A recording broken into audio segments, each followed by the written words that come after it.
bonjour à tous, je reviens vers vous avec une brève prise de parole pour vous expliquer une technique qu'un ami à moi applique pour mieux se faire comprendre et entretenir de meilleures conversations.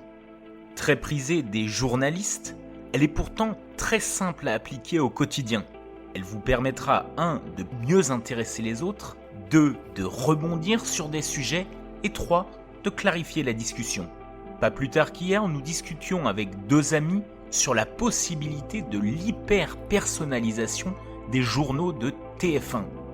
En effet, TF1 travaille actuellement pour proposer des journaux télévisés adaptés à sa cible. Concrètement, quelqu'un pourrait choisir la durée du journal télévisé ainsi que les sujets à diffuser.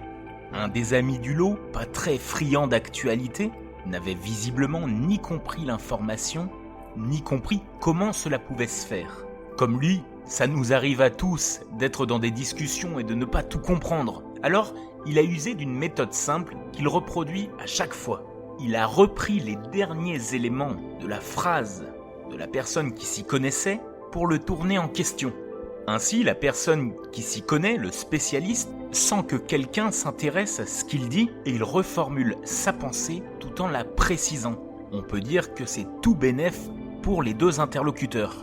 Ainsi, dans ce cas, celui qui maîtrisait la discussion avait terminé sa phrase en disant qu'à terme, la personnalisation des journaux sera rendue possible pour tout le monde.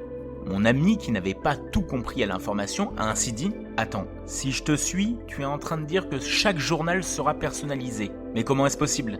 Sentant son auditoire intéressé, le spécialiste a continué et ni vu ni connu, personne n'a remarqué que notre ami n'avait pas compris l'information. Les journalistes utilisent souvent cette technique qui permet de relancer une discussion tout en précisant certains mots. En copiant les propos de l'interlocuteur, l'effet de mimétisme opère et l'interviewé sent que le journaliste est intéressé par ce qu'il dit. Mieux, il le relance. C'est pourquoi je vous invite vivement, dès que vous ne comprenez pas une conversation ou que vous souhaitez plus de précision, à reprendre simplement les derniers mots de votre interlocuteur sous la forme interrogative. Vous avez compris ? Merci d'avoir suivi ce nouvel épisode d'Au Quotidien. Une excellente journée.